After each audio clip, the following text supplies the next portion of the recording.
Hallelujah. सबको जय मसीह की। मैं परमेश्वर का धन्यवाद करती हूँ आज के इस सुंदर दिन के लिए। आज का दिन परमेश्वर ने हमें दिया और चैनल प्रेरणा में आप सबका मैं फिर से स्वागत करती हूँ प्रभु यीशु के नाम में। और आइए आज हम देखते हैं भजन संहिता 10। और जो भजन संहिता 10 है वो एक न्याय के लिए प्रार्थना है, जिसमें जो भजनकार है वो परमेश्वर को पुकार कर कह रहा है कि हे परमेश्वर, तो दूर क्यों खड़ा है ना, संकट के समय तो क्यों छिपा रहता है।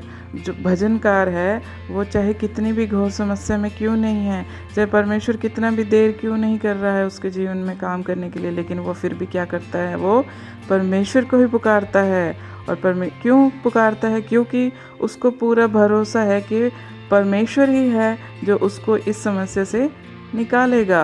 तो आइए हम देखते हैं, पहली आयत देखेंगे कि हे यहोवा, तू क्यों दूर खड़ा रहता है, संकट के समय में क्यों छिपा रहता है। इस भजन संहिता में भजनकार परमेश्वर को पुकार कर कहता है कि हे यहोवा, तू क्यों दूर खड़ा रहता है, संकट के समय में क्यों छिपा रहता है।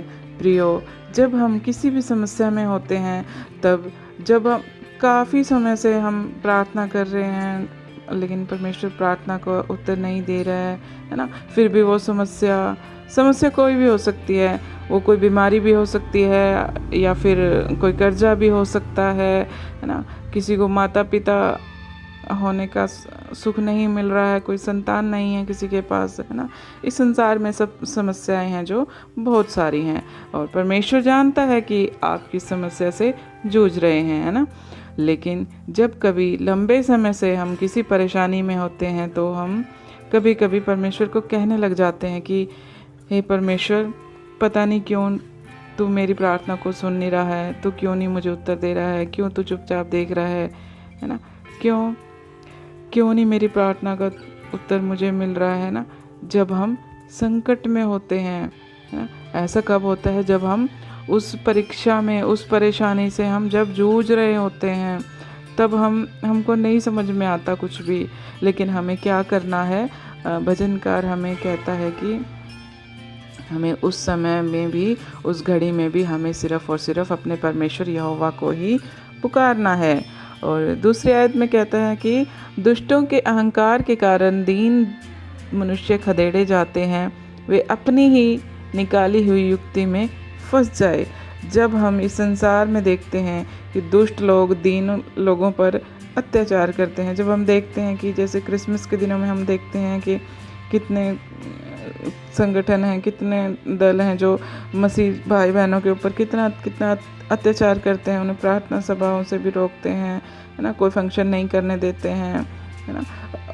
क्यों? वो जानते ही नहीं, वो जो प्लान वो मसीह के लिए करते हैं, है ना, वो लोगों के लिए नहीं। उनको तो लगता है कि हाँ, इन लोगों के लिए नहीं, लेकिन वो मसीह के खिलाफ में वो खड़े होते हैं।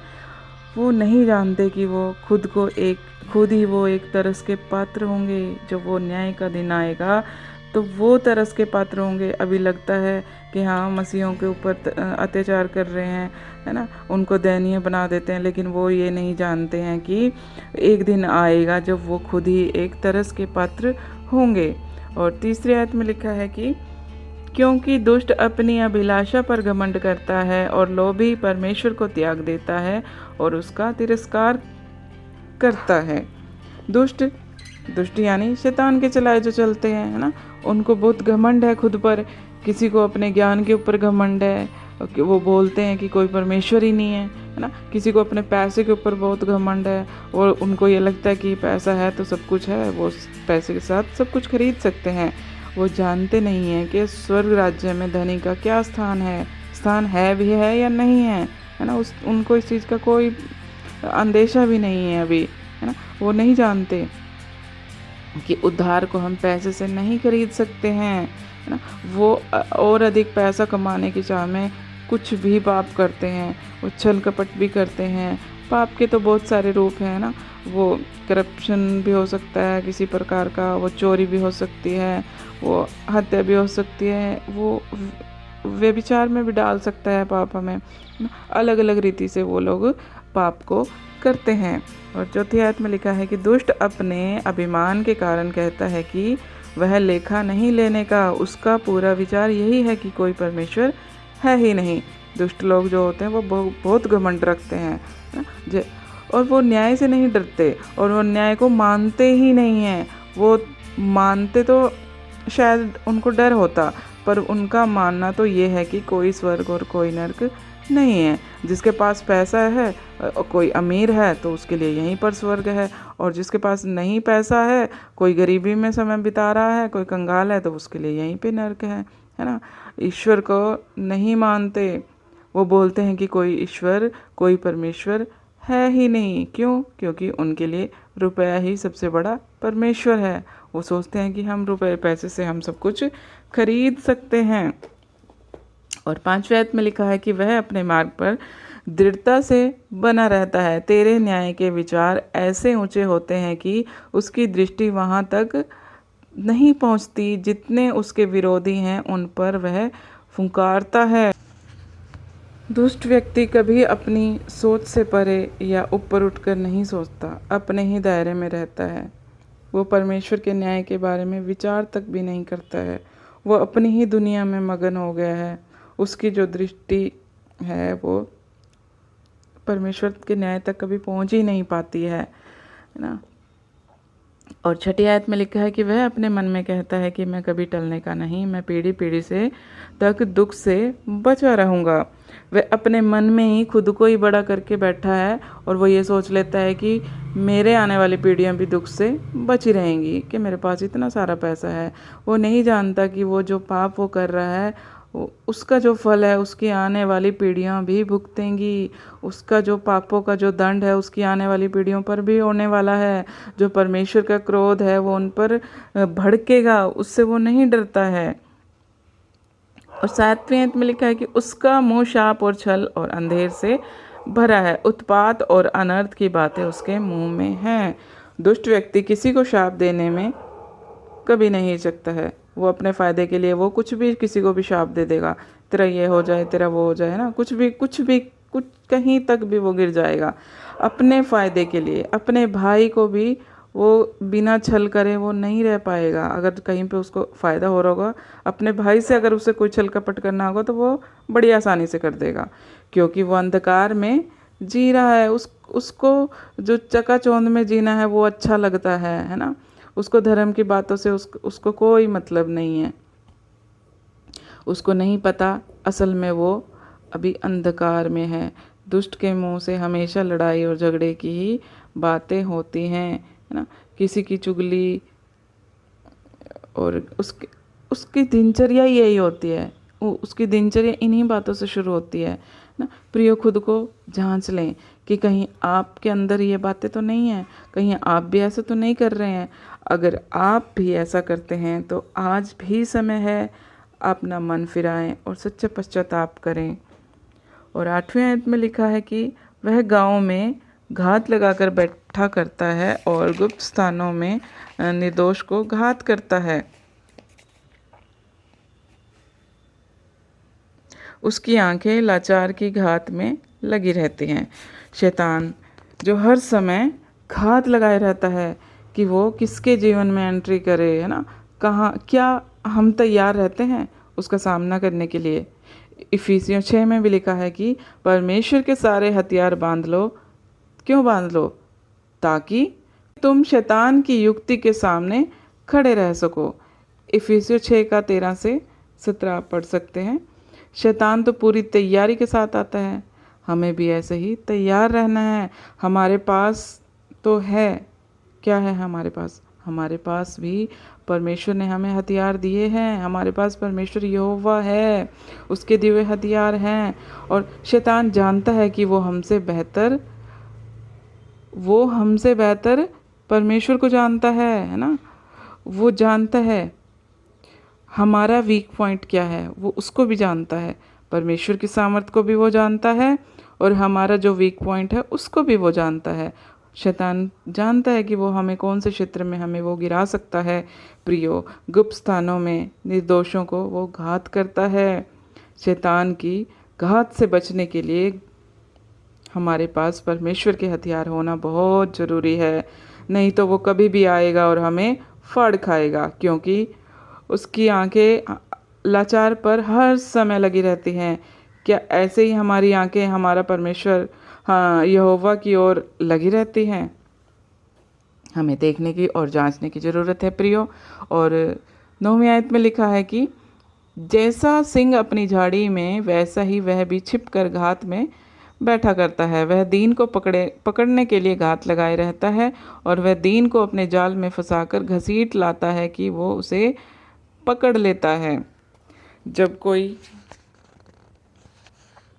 सिंह अपने शिकार को पकड़ता है तो वो पहले क्या करता है, वो पहले छिपकर घात की तैयारी करता है।